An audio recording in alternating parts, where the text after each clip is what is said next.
Welcome to the Beyond Physio Podcast, where we help you move, excel, and inspire others on your journey to your next level with knowledge and advice from experts and testimonials from our like-minded community. Welcome to the Beyond Physio Podcast. I am Dr. Jerry Yu, CEO and founder of Next Level Physio. On today's podcast, I have Betsy Collie, who is an acquaintance, becoming a friend, but also a colleague and a master at the kettlebell.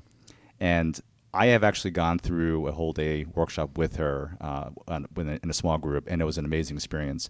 And because we use kettlebells so frequently in rehab, I thought it might be great to have a master at the kettlebell on our show. So, Betsy, welcome to our show. Thank you so much. I'm thrilled to be here. Well, I'm thrilled to have you.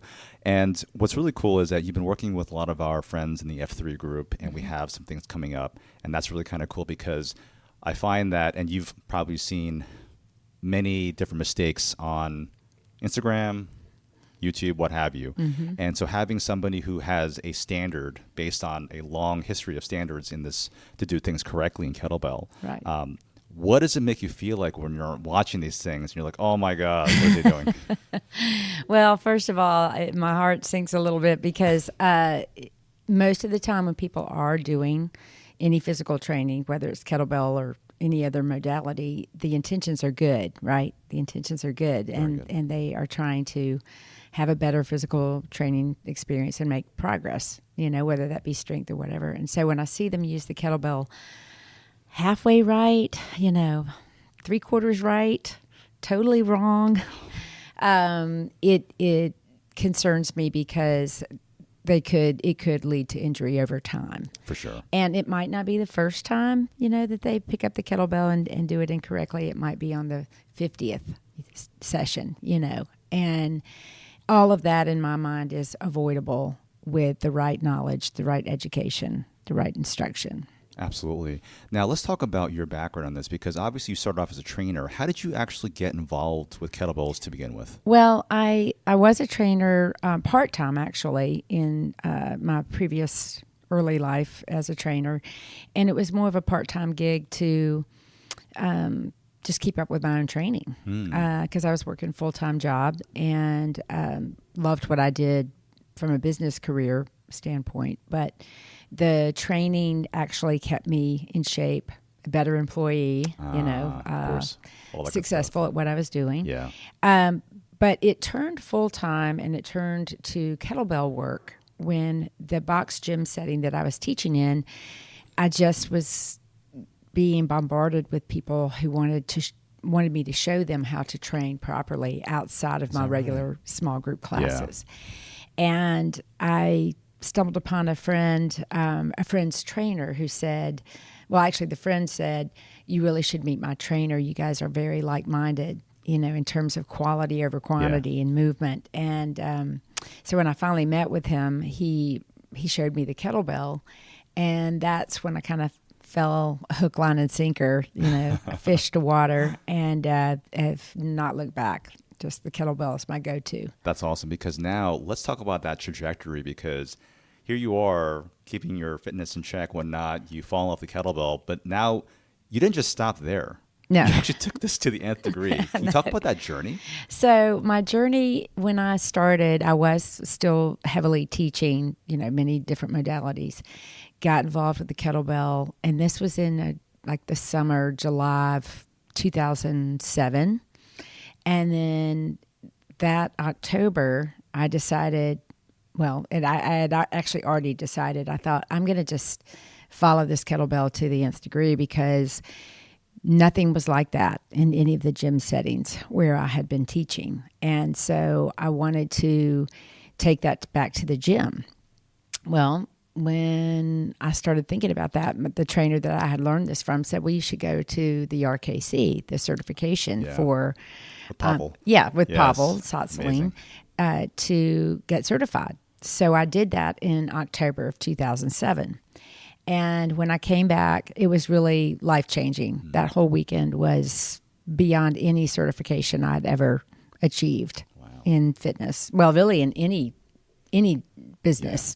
Yeah. So I came back very eager to bring this to the masses, And the gym that I was teaching at that point, which will remain nameless because of what I'm about to say, they didn't want anything to do with it. Oh, my, and really? So I left and started Rapid Results Fitness. That's so awesome. I left I opened the gym in 2008, January 2nd, 2008. Yeah. And haven't looked back. We're still, 15 years later, still going strong. That's amazing. Now, I was going to say that the gym was set up to center just around kettlebell training. Yes. And that was also an unusual modality. Gym settings were not doing that. They definitely weren't. You had yoga studios, right? You had Pilates studios, but nothing from that standpoint. So we were really breaking ground, pushing the envelope, taking a leap of faith, and doing things way differently at that point back in 2008. So you had this first mover advantage, especially in the Durham area. Yeah. There were a lot of people in this area that had no idea what a kettlebell was. And also just the whole vibe of this small group setting where there wasn't a gym full of equipment. Where were the treadmills? Where were the machines? Where were the dumbbells? They just walked into this rubber mat flooring and they couldn't decide, am I in a martial arts gym or am I, That's funny, actually. I could see that. Yeah. There's a lot of hand-holding and a lot of education in the very beginning. That's great. And, umpteen years later, you're still going strong. Yes. I remember when I went to your studio that there were people coming in and out. Mm-hmm. I mean, it was hopping even during some challenging times over here, which is crazy. Yeah. That's awesome. It's there have definitely been ebbs and flows as we see in the fitness industry. Yeah. But by and large, it has been going strong. That's great. Now tell me, did you get to meet Pavel? Oh yeah, I work for him. Really? So That's awesome. So a little bit about that. It's funny. I did not realize how great or how notable he was when I came through the certification back in 2007. Mm-hmm. And he was teaching that cert. So everything that I've learned from him. Direct. Oh my gosh. I love when you can learn from the founder. Oh yeah. And for anyone out there who doesn't know kettlebells, Pavel Tsatsouline is the guru, the grandfather, the great grandfather, godfather of kettlebells, bringing it to the States. I remember coming across some of his old school videos from back in the day where he's just shirtless, got the thing on. But it's become this empire over the years. For sure. Through RKC. And then, was that Dragon Door, I think, at the time? Yeah, Dragon Door, RKC. Yeah. And then they split off there and became StrongFirst. Yeah. So Pavel founded StrongFirst, and that's who I work for today. That's great. What's it like working with him? He is very, very knowledgeable. Very humble, believe it or not. Really? Very respectful, wealth of knowledge, and also has a sense of humor that a lot of people might not see through some of his professional videos. But if you read any of his books, you can see the dry sense of humor there. If you read line by line, I can give you an example. One of the things, and I say this as Pavel would say to some of my students when they're complaining about, the hands, are hurting while they're doing kettlebell work. Pavel would say sometimes in the certification, your discomfort is not my concern. So part of that is his humor, but he's a great mentor. He's a great person to work under.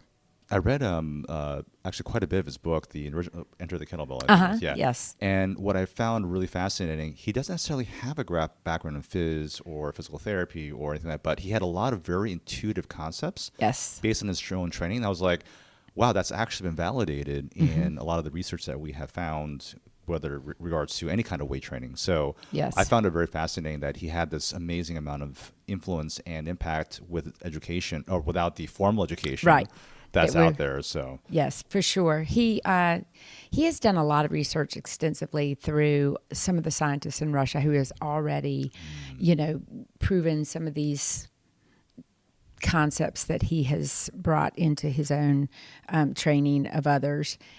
Specifically, he talks about the mitochondria and keeping the mitochondria alive in the cells. And there's extensive research that has already been done on that, but he had taken it a step further as the kettlebell work and how that's affected.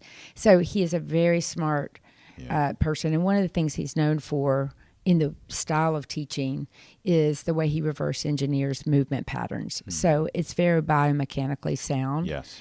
And again, that's his extensive knowledge where he's just been around all of that, even though he's not necessarily trained in physio to that degree, like maybe we do in the States. Yeah, exactly. So now you've had this business going on for a while too, which is great.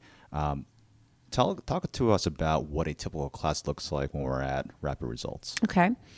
Usually we start off with a warm-up, and the warm-up can change, or sometimes it's the same depending on, the class structure, what time we have, what I've allotted time for in terms of the actual training. But usually it's 5 to 10 minutes of a warm-up. And with that warm-up, I try to hit what I consider the most bang for your buck movement patterns, which usually end up being more like dynamic stretching. And that's something that maybe the masses don't understand. And I like to explain it in layman terms or simple terms, where instead of just passively stretching, you're using the muscle and pulling into the stretch. And so by doing that, you're not only stretching that muscle, but you're working the muscle in a contraction and a flexion and extension state. Yeah. So you're going to end up getting more progress with your stretch. And a lot of people who need more focus on mobility and stretching may find big success in that, gains, but it's also harder for them. Yes. So it's kind of like, the kid that doesn't want to eat their veggies. That's right. They need to eat their veggies. They need to stretch, a little bit more intentionally. And so that dynamic stretching can help go a long way. Right. And then from there you go into certain sequences and then you start building up. And the sessions can look very different, but from session to session, depending on what our focus is. But usually we try to incorporate different functional movement patterns that our body is going to reap success from over time. And we can get into that more specifically. Absolutely. Let's do that. Yeah. So I'll jump to this. Sometimes when you look at a session, you may say, gosh, this is the same. We're doing swings again. Now we're doing squats again. Now we're doing presses. What people often tell me about kettlebell training is how varied it feels, and how they'll say, well, an hour just flew by. Yes. I can't believe how fast, you know. The truth is the kettlebell does give you some variation. We call that specialized variety. Mm-hmm. But the truth is, it's the same movement patterns. It just looks and feels a little different because of the variation that we can do with the kettlebell. Right.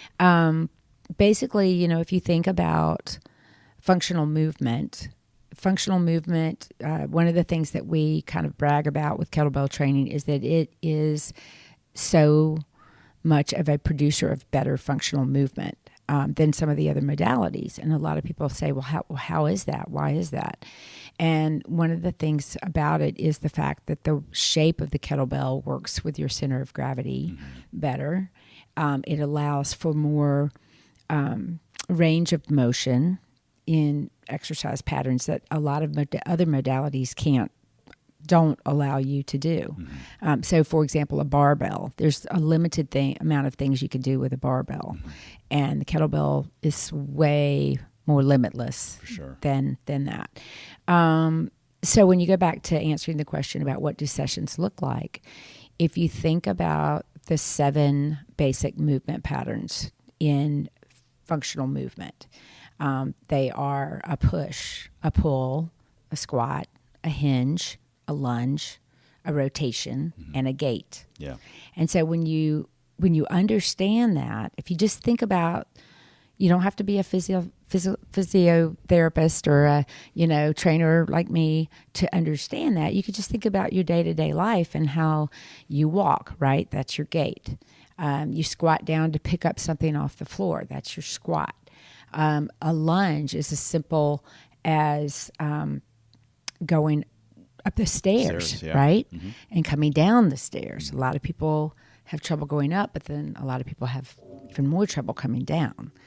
A hinge, basically, that could be anything from bending over to, or not bending over, but reaching for something at a low level. Yeah. You're hinging at the hip. Playing with your kids too. Yeah, playing with your kids. Laundry. Everything yes. was in my mind. A push is pressing up overhead. So if you're, for example, in everyday life, you're unloading the dishwasher, you're pushing plates up on the shelf, that's a push. Mm-hmm. You're pulling things off the shelf, that's a pull. So there are all these functional movements that really, if you break them down, if you look at your day-to-day or your physical training in the gym or even a sport-specific skill, you can usually dummy it back down to one of those 7 basic movements. And if you're not practicing those 7 basic movements, there's a good chance your body is not, you're going to uncover some asymmetries or some compensations that might be showing up because you're not doing one of those 7 well.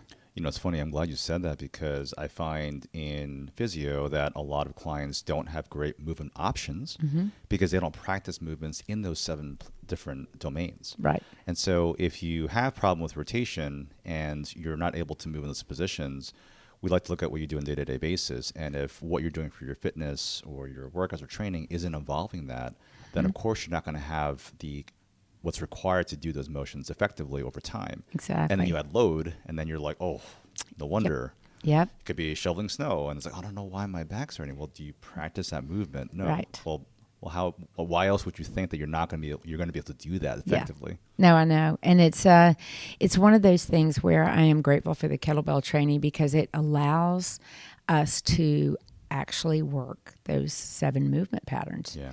And we uncover a lot with our individuals in sessions. And that's one of the things that I think is so great for me as a trainer is I'm able to see where they need the work.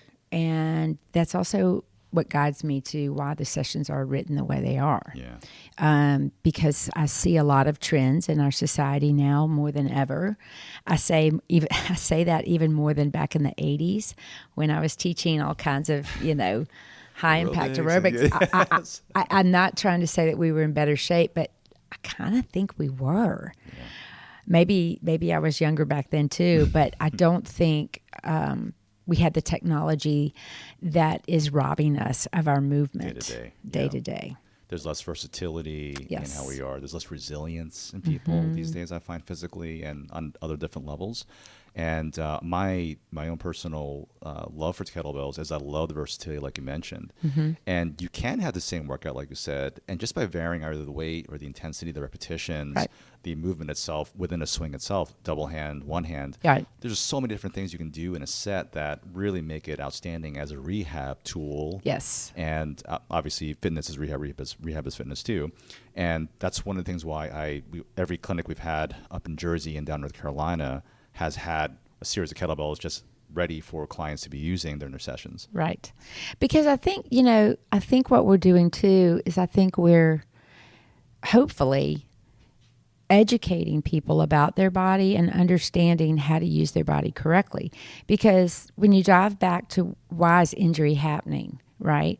If you're not moving functionally well or somewhat sound in your movement patterns, like you stated, if you've lost rotation, if your back is tight, if your upper back is tight, you're not going to be able to initiate that movement from the correct body parts. Right. And so your body has to compensate for that. And then you start moving any way you can yes. to achieve that goal, and that's where this injury happens. So the kettlebell work, because it's so versatile, it allows us to actually modify some movements, put them in a different position using the kettlebell. And I do this too. I would never say I'm a physio like you, Jerry, but I take people into modifications to address the needs that they might have. So, for example, let's say a person who's working, full-time job, and he sits a lot behind the desk or the computer. Well, the caveat to that is our hip flexors in front shorten and weaken. The more we sit, the more we stay sedentary, the more those hip flexors get stiff and short and weak, tight, And so what happens is, let's say we go to press overhead, right? Which has nothing to do with the hips per se. Right. He knows more than the person maybe listening to this call. But as you press up overhead, if you don't have the correct pelvic tilt, right, and to have that movement in your hips to find that pelvic tilt, you can't properly press overhead in a lockout and stay in your lats without arching your back and creating a straight arm overhead. So what we do, or what I do to get people in that position, is change that overhead press to a kneeling press. Oh, I like that. Where they have a better understanding of what is a pelvic tilt and how do I do that. And it's definitely harder for them if they're super tight in their hip flexors. We might have to do some more creative stretching with that. But there's just a lot that you could do from a rehab standpoint. It feels like a workout to them. Definitely. But it's really, rehabbing their body as they're training. I love how you mentioned that, because we're basically regressing an exercise that maybe someone without those restrictions can do, but that regression is still going to be very hard for that person. Like absolutely. And they're still going to be sweating like, oh my God, I got to work out, which is great. They're still going to work their core. They're still going to, work their bicep, their tricep, their lat, and build that body that they're looking for. It's just that now we're getting it dialed in to where we are preventing injury. Yes. And we're tackling that mobility issue or that weakness that the body may have. Yeah. And everybody has something. Right. Myself included, as a physio. Yes. That's for sure. And it's great because on a mental level, we're also giving this person confidence to move. Absolutely. And some people feel like, well, I can't do these things, so I can't do Betsy's class. I can't. I hear that so much, right? Yes. And it's like, dude, there's so many ways you can do the same exercise, and we can just get it to where we meet you at your level. Mm-hmm. And then from there, we're going to actually start progressing you so that you can get that once you get the other things in place. Yes. But I love that you're doing that intuitively, and it's a big reason why I loved the class I took with you and my friend Leon that time. And what I really appreciated about that entire day with you, Betsy, was your attention to detail, but also the cueing. And that's huge, because there are a lot of PT places out there. And if you're in the audience, you know what these places are like. You go there, you get a cookie cutter program, you get 5 minutes with your PT, maybe you get a hot pack, but you don't get any supervision on the most important part of the rehab, which is the exercise. Yes. I can do manual therapy till the cows come home. That is not going to have the lasting benefits that you need. And when I worked with Betsy last year, the cool thing was that not only was she intentional about the programming, but the cueing is so key, because you have to know how to do these things right. Mm-hmm. Now, you can watch a YouTube video all you like and get a pretty good understanding of the movement, but there's so many nuances, whether it's a quote-unquote simple swing, whether it's a kettlebell squat. There's so many different things that you have to make sure that are done correctly so that you get the most out of the movement. Absolutely. And I think that's one of the things why I love doing podcasts like this with someone like you, who, as a physical therapist, may have gone through the same training as someone else, but it's not cookie cutter. Mm-hmm. For example, you might learn, physical therapy A through G and see a client or a patient and know, well, this person needs D right now, not A, right? Yeah. And that's kind of how my training aspect is. And so, to be fair to the people out there, who think that they can't do Betsy's class or, can go to any physical therapist, the society has done that disservice to our thinking. We have done so much cookie cutter, right? Mm-hmm. In the physical therapy world, cookie cutter, right? In the fitness industry, absolutely cookie cutter. Go to a gym and someone's teaching a class and you just hop in, right? You just do whatever they're doing. Right. That is not how my sessions are at all. Absolutely right. Not. Yeah. So I think we're both on this podcast very like-minded in terms of doing things right and meeting the person where they are, and explaining the intention behind why you're asking them to do what they're doing. So key. And that's the best thing you can get for physical therapy. And that same thing goes for training, right? as soon as I place intention on why we're doing what we're doing, the body gets less confused. The person's brain gets less confused. They now trust the process, and they're going to trust the outcome. So it becomes a win-win for both the trainer and the client, and obviously on the physical therapy side, the physical therapist and the patient. It's a win-win for both. For sure, yeah. And I love how you said that, because for our journey, what we take clients through, it's, okay, so I'm going to give you these exercises, but it's going to fit in the context of what you're going to get back to. Mm-hmm. You know, if you're a runner and I don't do anything that's single leg dynamic, right. I mean, I haven't done you a disservice. And we often get clients who are like, I've tried the traditional PT route. Well, what they have you do is like squats. Okay, great. Well, tell me about the load. And it's like, well, I had these pink bands. I had these, to be honest, like there was a no offense to older people out there, but there was a lady next to me who was not as active as I am.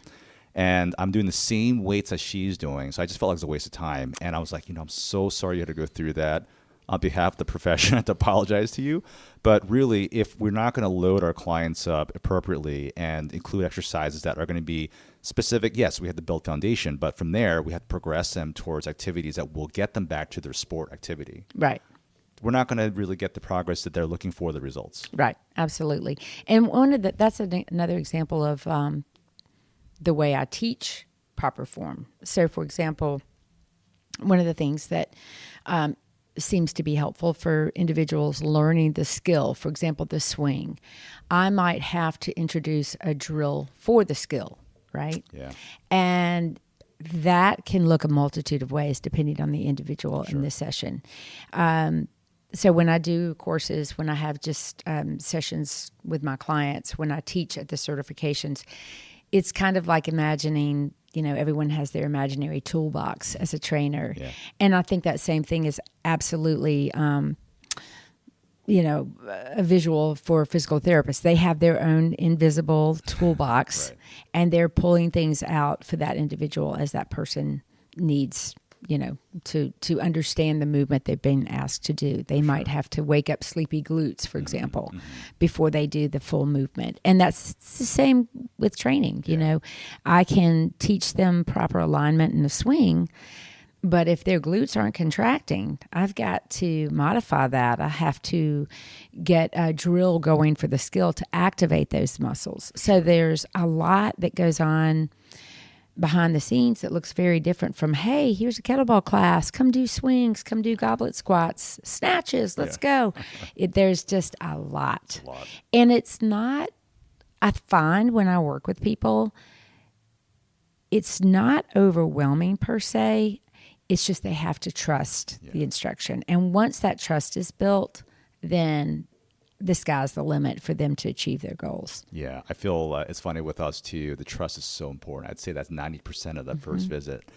I have to undo in your thought process all the things you've tried before that haven't worked, all the other providers you've tried, all the pills that you've popped, all the injections you've tried, and say, listen, there is another way. Yes. And let's try to go this other route. And I promise you that if we can expand how you think about things, and if we can show you that this is not just about treating your back, knee, or hip, it's real whole body movements, you're going to start feeling better, number one. Number two, if I can get the buy-in from you, I know that I'll get the compliance from you to do what I'm asking you to do, because I know that when I do X, Y, and Z, you're going to start feeling better. Right. It sounds the same thing with kettlebells. It is. It's so much that way. And a lot of times people, and I understand, I mean, I've been down that road with back pain, for example. Sometimes someone has an injury and they're having pain in a part of their body. Let's say it's their back, but most times it's not the back that's the problem. So glad you said that. Yeah. It's the fact that these other muscle groups are not doing their job. We haven't trained them to do their job. We haven't woken them up. We haven't utilized them on a regular basis. And a lot of people don't understand that muscles are what move the body. It's so easy to think, and I get it, the skeleton moves the body, the bones, but that's not true. And if you don't use your muscles, then all of that weight is going on those joints that can't sustain that through your years, right? So then, and I can think of examples of movers and shakers that I know who are well into their 80s, and they weren't sedentary. And they're not moving well now. They're having hip replacements and back replacements and knee replacements. And you think, why? They've been active all their life. Well, the truth was they weren't using their muscles. They were just going through the motions and no intention. Yeah. And so that's where a lot of good intentions get lost in. Someone has been told by the physical therapist they need to improve their core strength. And you're like, no, but it's my back. I'm like, yeah, that's exactly why he's telling you need core strength. I'm so glad you said that, Betsy, because on some other podcasts we've done with some of my other colleagues, we've talked about how, yes, you can have back pain, but there's so many generators of pain and so many causes for that. And we have to dial in on finding that root cause, because oftentimes, and you know this yourself, and like you just mentioned it, the back pain is a symptom of something larger at scale. Absolutely. And we have found that whether it's sometimes for us, we see the pelvis and the rib cage and the capacity to be able to produce force and maintain pressure. That's been one part of it. It may be the way that you're shifting weight. It may be the compensations you've acquired over time that your back is a certain way. There might be things that have been missed from your things, maybe your daily habits. All these contributors to that can be part of it. Because people wonder, well, you know, you have patients with six packs and they still have back pain. Right. And you have patients who are sedentary and don't have back pain. Absolutely. So obviously there's more than meets the eye when it comes to something like low back pain. But what are one or two things that you have done, say, with a client with low back pain? They want to learn the swing.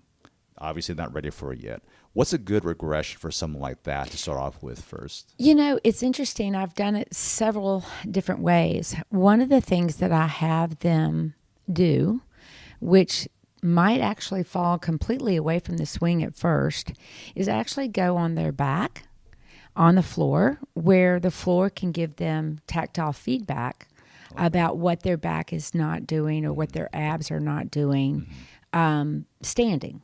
So, for example, one of the things that you could do, and this doesn't have to be done with a kettlebell, it can be done with a dumbbell, but I have them lie on the back with their feet on the floor, their knees are bent, and they're basically holding that kettlebell in their hands over their chest and taking the kettlebell behind their head and pulling down. And what you're asking them to do at that time is to find a pelvic tilt, push their back to the floor. So no daylight under the back, right? No little daylight for a cricket or God forbid, a cockroach to go underneath.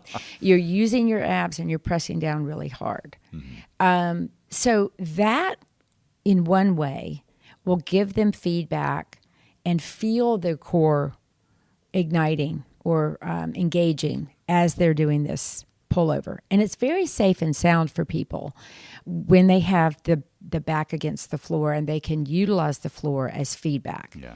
That's one sort of very roundabout way to get them to understand core engagement. Right. And for those who listen to the podcast, when we talk about core, we're not just talking about the six pack, which is still, unfortunately, it's misinformation that's still out there. It's really about the side abs or the obliques, the transverse abdominis. It's also about the multifidi in the back, and it's about how well you can maintain that pressure between the rib cage and the pelvic diaphragm as well. And then from there are other ways too. If it's just about fear of hurting their back, we obviously would do that swing alignment with no weight. And there are a couple of YouTube videos out there that I've done that show skills, or I should say drills for the skill. One of them is called Pop and Chop. And there's a StrongFirst video out there with me doing that. I think it's on social media, but it's also on my YouTube. And it might also be on the Rapid Results Fitness website. Cool. And then also the wall swing. So basically you're using the wall as feedback for correct alignment, for a correct hinge for the swing. And even without loading with a kettlebell, that proper alignment and that proper movement pattern, along with cueing for contraction of glutes and abs and lats, will help them understand what the swing is about without actually loading it. Because we've said, many times we don't want to load a bad pattern, right? Definitely not. But if we can put them in a pattern, put them in correct body alignment, cue where the contractions are supposed to take place in the body, then they're going to have a very good idea of what the two-hand swing is like and how they understand that you're moving from the hips. Yes. And that's where all good athletic movement comes from. For sure. So there are lots of ways to skin that cat, but those are two ways that build trust in what their body can and can't do. Now, I've also had clients, though, who've had extreme back pain, scared to death to hinge, scared to swing that bell because it looks like you're going to hurt yourself with your back. Yeah. We go through a lot more extensive ways to build their core strength. Yeah. And again, core strength is, in layman terms, everything from the shoulder down past the hip flexors in front and the shoulder down past the glutes in the back. So it's your trunk. You don't have to have all the fancy words like Jerry and the physical therapists out there that know their stuff. It's really the anterior side, the front side of you has to be strong, and the back side, the posterior side, has to be strong. Otherwise, if you have one side that's strong and one side that's weak, you're now building asymmetry, and asymmetry will absolutely lead to injury. It's just a matter of when. I like that. Now, we have a lot of runners and triathletes that we work with. Are there any, maybe one or two key exercises that you like to prescribe to people who are runners, single-leg athletes that have been effective using the kettlebell? My first go-to for everyone, but especially people like that, and I have to be careful what I say, how I say it. Again, we can judge a book by its cover and think they're in shape. They run well. They bike well. They lift weights well. Look at that 1 rep max, look at that 6-pack. One of the things that I've uncovered with a lot of athletes is that they may have the strength, they may have the power, they may have the agility, but they might not have all three elements of a resilient body, which is, in summarization, a base of strength, a base of mobility, and a base of stability. And a lot of times what I see in athletes that are just training that sport-specific thing to either cut their time or make the weight or whatever the skill set is, they may be losing stabilization, for example. And one of the go-tos that I have a lot of people do are single-leg deadlifts. I love that. And I'm sure your physical therapist out there has prescribed that for you in the past for some very good reason. It's one of my favorite things to go to. And again, you're working one leg at a time, so you're going to be able to see any deficiency between one side or another. And when you're doing a single leg deadlift, you're not just addressing one issue in stability. You're working the foot, the ankle, the knee, the hip, entire chain, and then all the other stabilization that has to happen in your core. Yeah. Because even if your leg is stabilizing correctly, you're still going to weeble wobble if you don't brace your abs, if you don't stay in your lats. There's just a lot that happens in that movement. I'm so glad you said that. It's one of my favorite go-tos for myself personally as a runner and triathlete, but it's also for our clients. It's like at some point you're going to do this. Yes. And it's going to be, actually, we just did one. We had a runner actually come in just before our show. Oh, okay. There she was in the corner doing her single leg deadlift. So. And you may say, as a runner, you may say, no, I don't understand. That allows you, your body, and it allows your trainer or your physical therapist to actually see where your body is breaking down.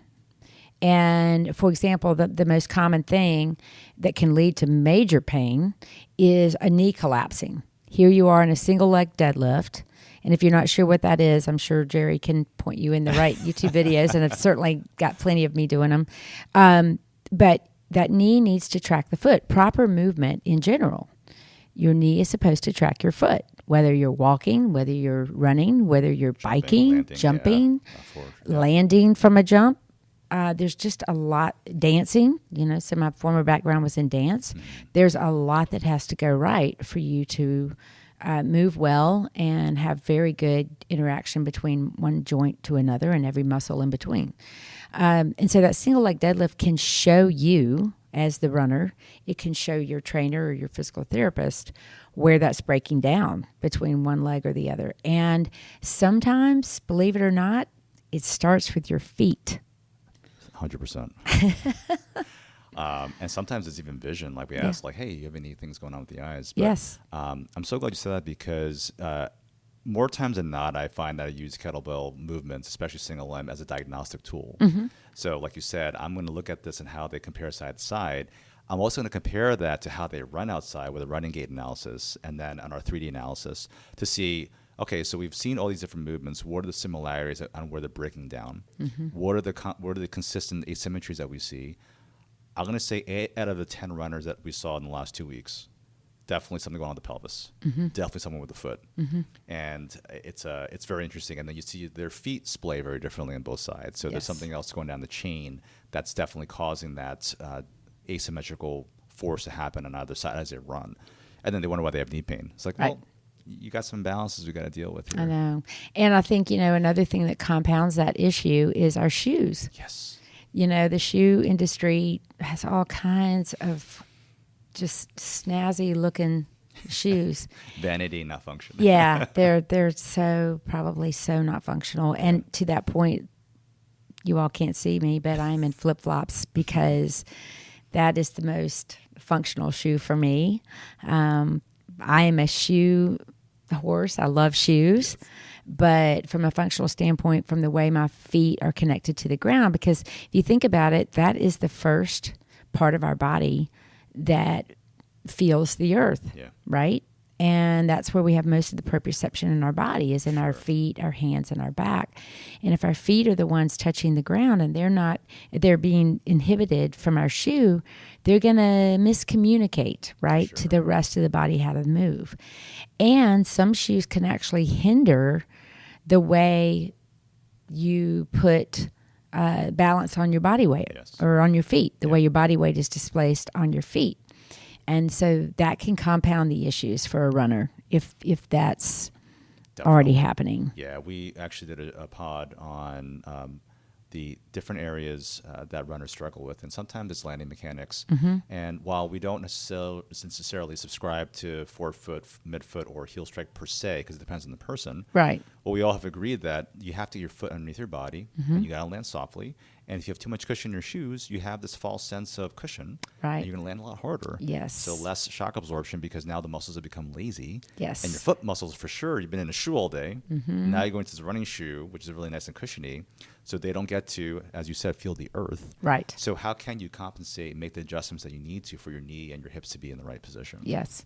And I think, too, the runners that want to train that sport-specific long-term, year after year after year, my advice would be please, please, please cross-train with muscle training, with weight training in some way, because those muscles need to be working without momentum, driving the movement pattern, driving the exercise that you're asking it to do, and you'll have a better mind-body connection with your running.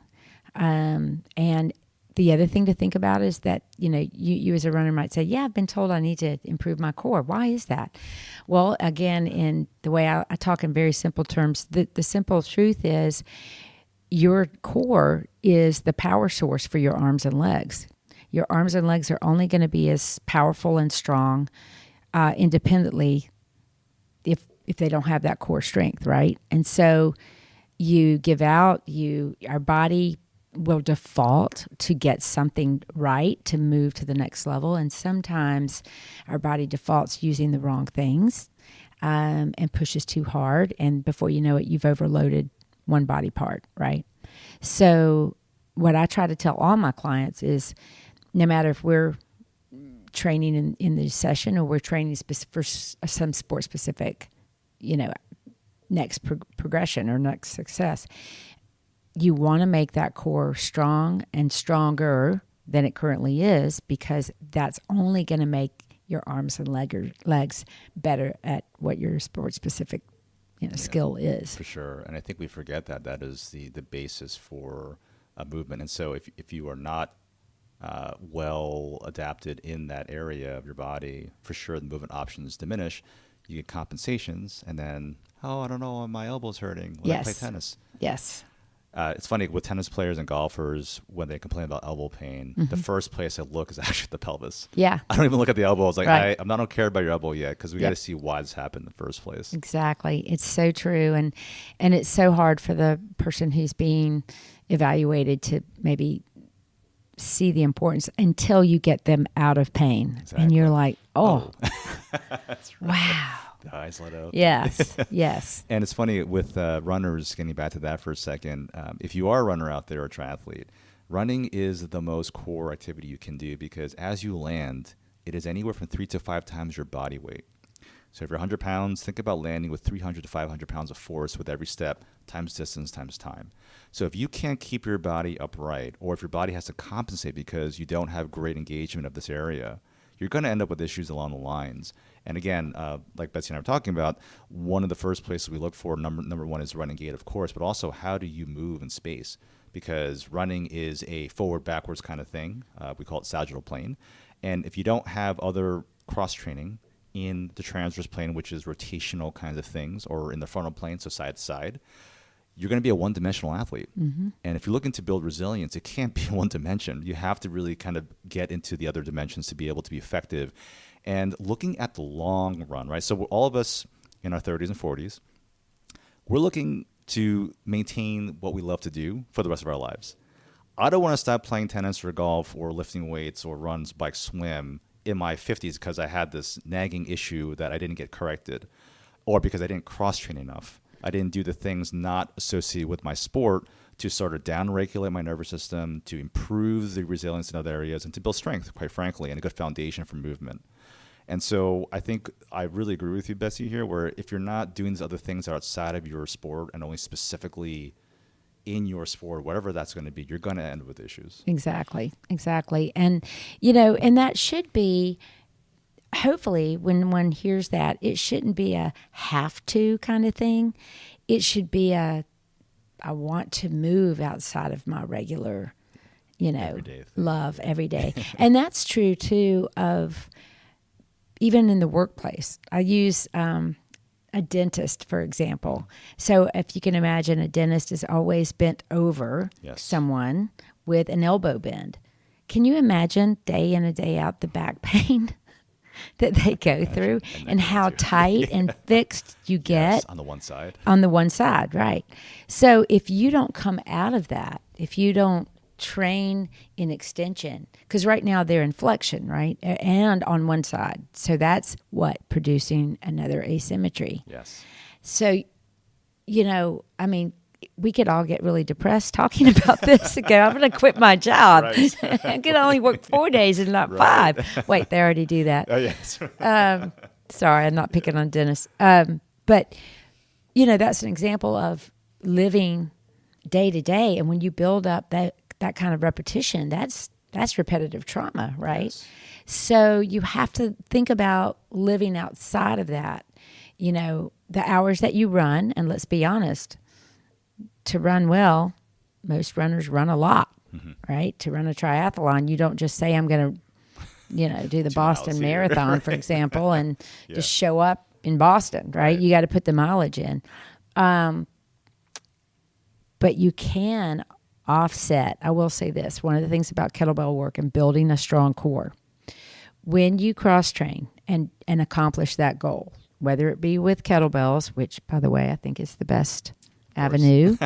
But if you are doing core strength building through body weight exercise or dumbbells or barbells or resistance bands even, you're going to see your running improve. And you will wonder, because you didn't run more, you'll be like, I had to cut my running back a day just to get this weight training in. no, this is a good thing. When you build that core, it's going to show up in your running. I guarantee it. For sure. I love everything you said about that. One thing I want to ask you was, and getting back on the topic of dumbbells, barbells, and kettlebells. What are like one or two things, maybe three things that you find that are uniquely kettlebell that you probably won't be able to get the same effect from a dumbbell or a barbell? Well, so first off, it's just more time efficient. There's just so much that you can do with the kettlebell that the dumbbell, even in a dumbbell, I remember, I'll go and tell this story quickly. When I first learned kettlebells, I went back to my gym and tried to teach some of the same movements using a dumbbell, like the swing, and it was a joke. It just felt ridiculously awkward and easy. Yeah. I was like, this is nothing. Why? I'm just so embarrassed that I asked my class to do this with a dumbbell.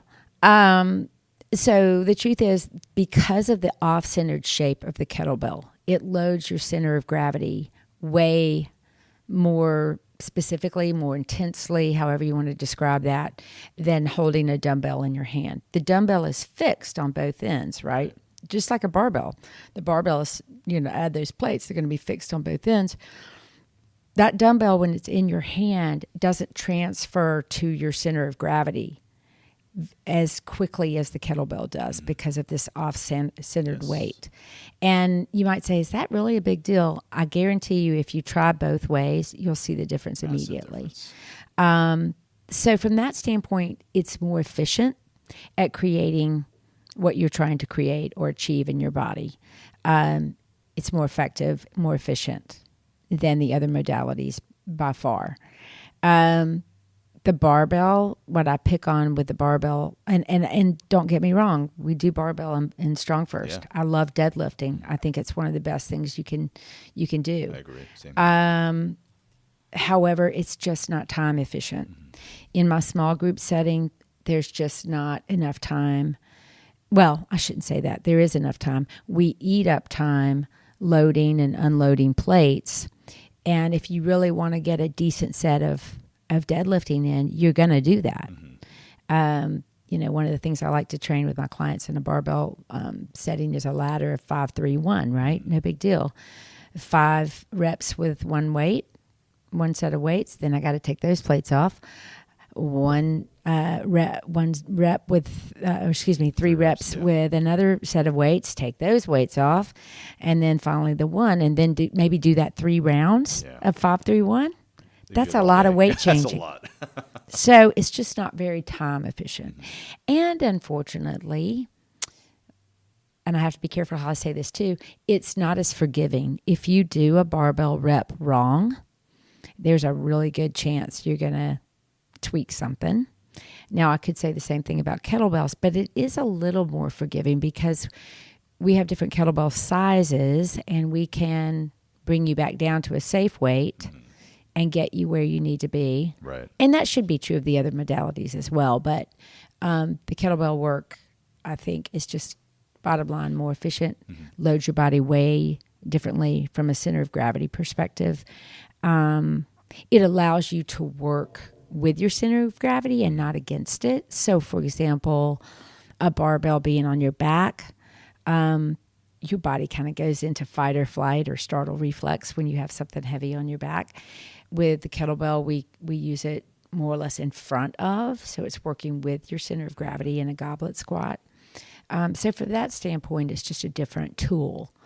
And it is my go-to. I have to say there's certain things about each of the other modalities that I like. And I will definitely use those modalities when I don't have kettlebells around. But the kettlebell by and far and large is the one I go to the most. Right. And it's funny because I love talking about center mass, center of gravity with the kettlebell because even with the bottoms up hold. Oh, it's beautiful. My favorite. In so many ways. Yes. Grip, control, activation of the muscles that support the core and that kind of thing. Yes. Balance even, my goodness. It's side-to-side asymmetry. Right.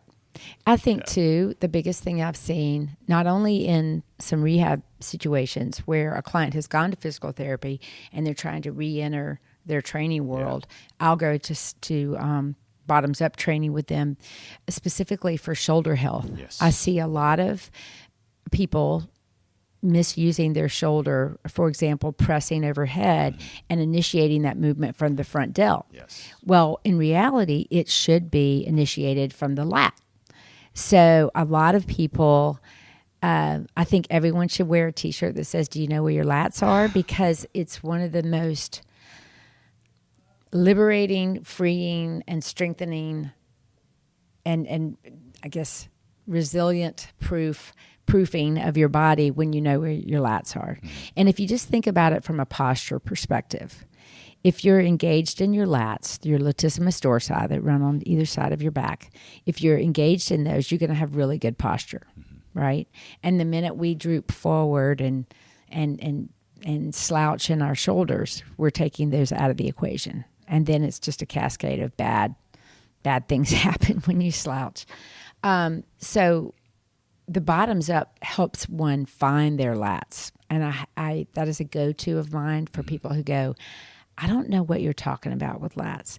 When you do a bottoms up correctly, it's not just grip, it's lats and grip and that total body tension. And once you find that, then you're like, oh, the light bulb goes off and you're like, oh, I know where my lats are now. Great. And then when they actually go back to a regular press overhead, whether it's a dumbbell, barbell, kettlebell, whatever, they can feel that lat initiation and realize that it's not just the shoulder. The shoulder has a job to do by staying down on that humeral head. And then as the arm goes up, the shoulder drives down. So it's fascinating to me when the light bulb goes on for a person. Absolutely. And they see the big picture and how it's all interconnected. For sure, yeah. One thing you mentioned about your past, what kind of dance did you do back in the day? So I started dance when I was 3. Oh, wow. Yes, formal ballet, jazz, tap, gymnastics. Back then, at that point, what I was doing was more like floor work, so they called that acrobatics. Then it morphed into hip hop and modern dance, and and I loved everything about it. But I did that all the way through college. Wow. And then after college, real job in the real world setting. Remember I said earlier on I was still teaching fitness, but then I also did dance classes on the side. So I was always dancing. And I think honestly that dance background is what gave me, unbeknownst to me at the time, gave me a better understanding of how interconnected our body is. So I use the example of a dancer, jumping across a stage, right? Well, in order to land well and not sound like an elephant landing, right, you have to have core strength. You have to have some muscles stabilizing that land, right, or that movement pattern. And so I knew, even though the instructor never said it this way, I knew where my lats were. I knew my abs had to be strong, and so I guess I coined the phrase, I was one of the lucky ones. I learned where my lats were and where my abs were and how they had a role in movement. And so when I got into the fitness side of things, the physical training side, that was one of the things that I was able to pass on to others, is how important that interconnection was. And then the kettlebell work and Pavel Tsatsouline and StrongFirst gave me even more of a mission in life, if you will, to help people discover how to use their bodies correctly. I love that. We did a podcast with Sailor Grinley, who well-known dancer and instructor, and now professor over at ECU in dance. Oh, yeah. Well, that's where I went to school. Oh, you did? Yeah. So get out of here. Yeah, Oh my God, yeah. So I took dance there at ECU. You did? Wow. I have a fun story about that, too. Tell me. So two things come to mind. Yeah. So I wasn't a dance major, right? I was in business and marketing. Yeah. But when I got there, I was determined not to leave my dancing behind.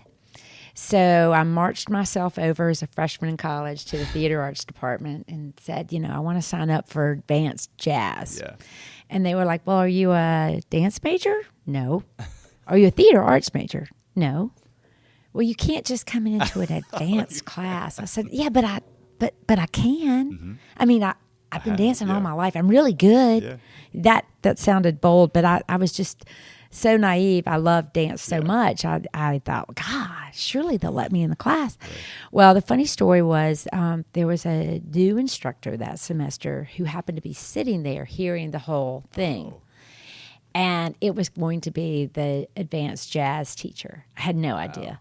And I had my cute little, ADF, American Dance Festival t-shirt on and my hair in pigtails. And it was just so deflated. I walked out. I was like, God, I can't believe I can't get an advanced jazz. I mean, if I have to do beginner, I will. But it's going to be such a bummer because, I want to be pushed to be better.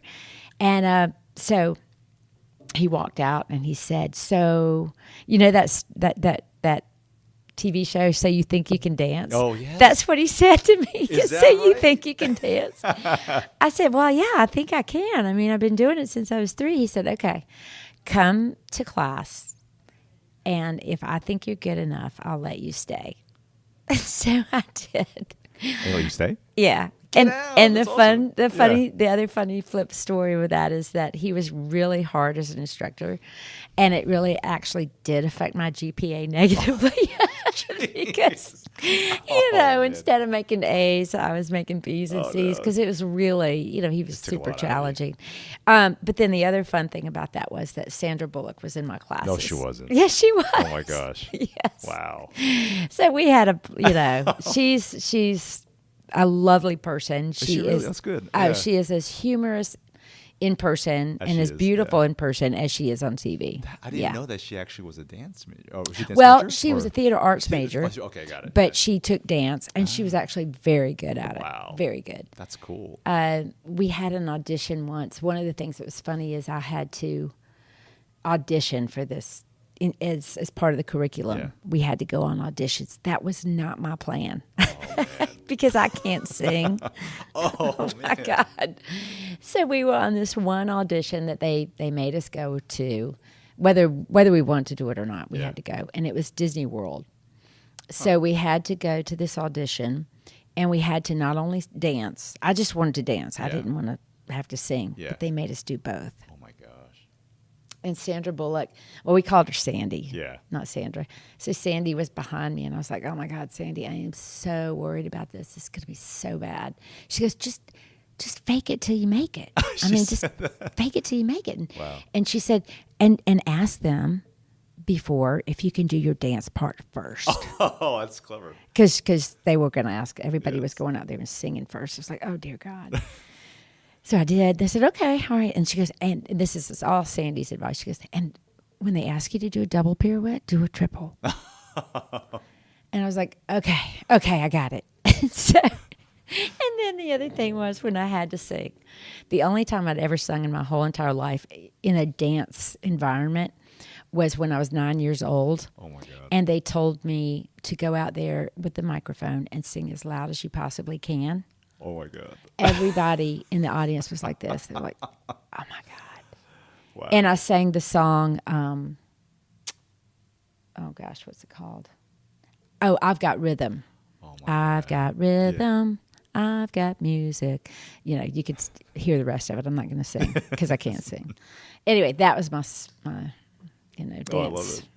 Yeah. Stories. But I love dance. It's been a part of my life. And I just love watching dance performances as well. That's great. Would you agree? Because this is something I was talking about with Sayward, and I was like, over the years of my 20-year career, what I found most effective for dancers, because they're always working in mobility and stretching and flexibility and whatnot, is just loading them up, giving them heavy weights, right? Oh, yeah. And I feel like even now, 20 years later, Betsy, that it's still not being done, and people are still really worried about, I don't want to get bulky.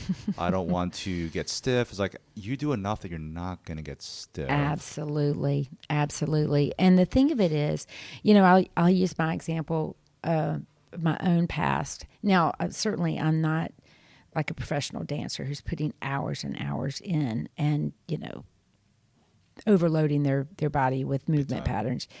But I escaped injury because when I would do a stretch, I was pulling into that movement. I was doing it dynamically where I was bracing my abs to feel the stretch. A lot of times, that whole stretching idea, you're now overstretching ligaments and overstretching joints, and that can be problematic. It's like I use the visual of a rubber band. You stretch the rubber band, but you want it to go back to its original shape. Yeah. Otherwise, that rubber band's going to fail you at some point. Yeah. And that's true about our ligaments, and our joints. And so for me, when I think about, again, just because someone is doing a fancy skill, right? Just because they're that professional dancer, just because they're that professional golfer, if they are not moving well from their core, they are going to have trouble. And it will show up in their hardest event, in their hardest sequence, in their hardest choreography. It will. Maybe it won't happen in their 20s, but if they're still dancing in their 30s or their 40s or whatever, it's going to rear its ugly head. For sure. We always tell people it's going to work for you until it won't. Exactly. And then it's like a cascade of other things that happen along with it. And, I don't want it to sound so down and depressing and think, okay, well, it's going to happen to me at some point, so why even bother? That's not it at all. Yeah. It's the fact that it's like this. You have a fancy camera. If you're taught how to use it, it's going to produce really great pictures. Mm-hmm. If you bought a fancy camera and all you do is point and click, you're not getting the most out of your fancy camera. And that's what we should be looking at with our movement patterns and our weight training and, utilizing the muscles well and learning how, because once you do that well, you'll begin to see how integrated our body is and how it wants to move with integration and it wants everybody on board. It's like, again, my simple visual is, you've come to the party and we want everybody engaged. Nobody is a wallflower, right? Sitting on the no one left behind. Yeah, no one's left behind. Or it's like you're in this beautiful, 3-story house and you go through and you're not going to just turn on one room light. Mm-hmm. You're going to go through the house and turn on all the lights because it's just gorgeous. That's the way you want your body to be. Yeah, I love that. And we take a whole person approach at Next Level, and I think you just nailed it, where we want all of you involved, and it even transcends the physical. I want you mentally, emotionally engaged in what we're doing. Absolutely. I want you to see purpose and intention that we're doing, because I don't want to waste your time and money, and I want you to get the results that you're looking for, because that dream outcome of, I always wanted to get back to, we're always asking Betsy, well, what would life be like if you could? Like, well, Dr. Jerry, now that you ask me, and it's this whole thing, let's talk about that, because that's the whole purpose of this journey. It's not about getting your knee to feel better. It's the context, again, of your entire life and what you love to do. Absolutely. And I think we're bridging the gap. Like me being here on this podcast is doing just that. We're bridging the gap between physical therapy and getting back to that functional, well-rounded body and lifestyle that the individual wants. And so for me being here and us having this conversation, we're taking the medical side and now working with, in this case, me, the trainer side, and bridging that gap of how do we get that individual back to leading their best life and not feeling like because I had to go do physical therapy that I've got this mark on my back or this letter on my forehead that says, okay, well, you've only got about 2 more months and then, I guess you'll never play golf again. Just no. And again, it's that follow through, that mind-body connection that's going to make all the difference in the world. And injury will happen. I mean, the other thing that we're building, one thing that I'll say about this core strength, when you build stability in the body with your core strength, for example, just on the stability side, it transfers to what I call reflexive stability, where I'll use the simple example of everyone's going to trip and fall sometime during their life, right? Yeah. I did it the other day, and it's one of those things where you go, have you ever tripped and you look back to see what you tripped over? You're like, what was that? I do it all the time. But the truth of it is, when you have a level of stability in your body, in other words, when your muscles know how to contract to stabilize the body. So it's kind of like the voice of the muscle going, oh God, I've tripped. We're going down. Everybody contract because she's going to hit hard. When you have that reflexive stability, there's less chance of injury. Mm-hmm. And it happened to me. Let me think where we were. Oh, I'll tell myself. So we were going to visit my son, who's a junior at Virginia Tech, mm-hmm. and we were walking along the sidewalk. And I'm not proud of this moment. I'm sure my son wasn't either. I was wearing wedge heels, and I turned my ankle slightly. Yeah. And that reflexive stability kicked in. I went down on the ground. I kid you not, no bruises, no scrapes. Wow. I get back up. Jackson, my son, was like, "Are you okay?" Wow. That was embarrassing. But the truth is that reflexive stability lessened the injury, the impact that could have happened. Mm-hmm. And so if you say, well, Betsy, what do you look for in your, in your lifespan with this? This is going to just help me age in a way possibly with less injury. I'm still keeping all those muscles talking to all the joints, saying, hey, I got you. Mm-hmm. We're going to do this today. You're going to walk. You're going to run. You're going to, when you keep all that going, you're going to build a resilient body. Doesn't mean you're not going to trip again. Yeah. Take it from me. Exactly. But you're going to have less of an injury perhaps because those muscles are doing this stabilization correctly. I love that we talk about helping people become injury resilient, mm-hmm. because like you said, they're inevitably in life you're going to get an injury. Right. But how can we help you bounce back quicker? Absolutely. And the other thing is, along with how you've been taking care of your health, can you also talk about some of the things that you do? Because I know you're a busy entrepreneur. Yeah. And people often ask, well, how do people balance work with their physical health, with family life and whatnot? Mm-hmm. Well, I think the biggest thing that I have found is giving myself grace with how busy I might be from week to week. Mm-hmm. And I think that's true of anyone, even the professional athletes. Yes, it's true. They have trainers probably telling them exactly what to do and when, but it's all built around the rest of their world, if you will. So, for example, if they're in a football season, their training may look very different from a general physical training perspective than their skill training. And I think that we can, as everyday Joes and everyday Janes can say, we can do that same kind of thing with our own life. For example, if I've got a huge day with clients back to back to back, then my session that day for me, it might only look like 20 minutes. Mm-hmm. And it's not a make or break deal. And I'm not trying to beat myself up in those 20 minutes. Mm-hmm. That is another misnomer that we have done in the industry that's just killing bodies left and right. Yeah. Tell me about it. it's okay. It's this bad. It's like taking salt and pouring it on a slug. Have you ever seen that? Don't do that. Don't do that. I might have done that myself. I know. I think I do too, and that's why I can talk about it. No, you don't want to be cruel to your body. You want it to move appropriately and move well, no matter how little time you have to do it. So if it's 20 minutes, I do 20 minutes. There's so much to be gained in a quality-driven 20 minutes. Yeah. And, for example, this last week I was traveling with my husband for work. I didn't have to go, but he really wanted me to. That was pulling me away from my regular training. That was pulling me away from my client training.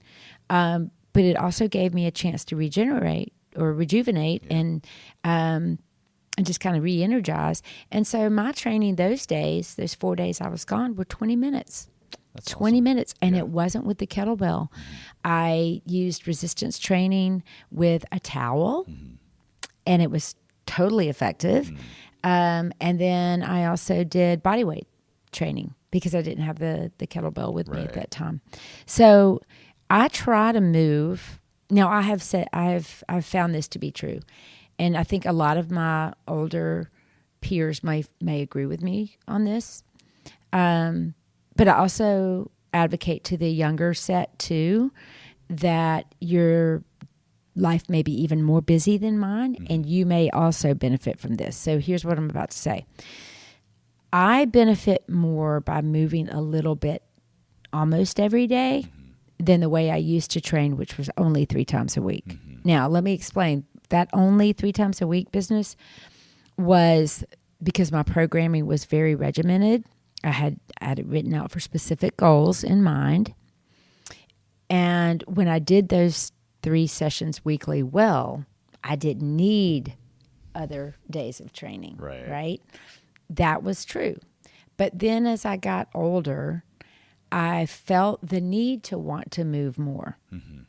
And my training did not look as hard and rigid. It was very fluid. I could say today, you know what? My knees hurt today.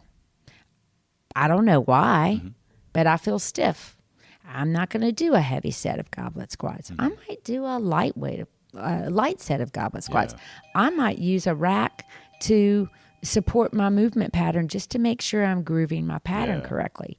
So for me, it was just as I've aged, and I just celebrated my 58th birthday. Hey, wow, you look amazing. Thank you. September 10th. I pride myself in wanting to move every day. And generally it's 20 minutes, maybe an hour, depending on the time I have.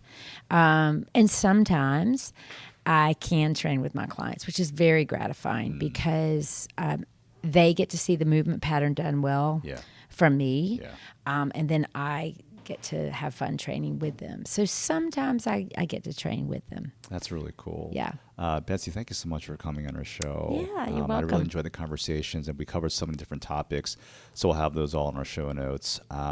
Is there anything that you'd like to share with our audience as far as some things that you want to promote through Rapid Results Fitness? Oh, sure. Yeah. So if anyone out there is looking to be assessed on their kettlebell training, I am happy to assess that. If you would like to come to a free training session, you could just email me and we can work through a free training session, whether that be coming to a jump start. For someone who doesn't really know kettlebells very well at all, we can touch on some basics there. Also, maybe coming to a free class. If you say, gosh, I already know kettlebells, but I'd love to see how she trains with kettlebells, you could certainly come to a class session either in person or on Zoom because I do both. Oh, that's great. Yeah. Good to know. So we'll have all that information in our show notes.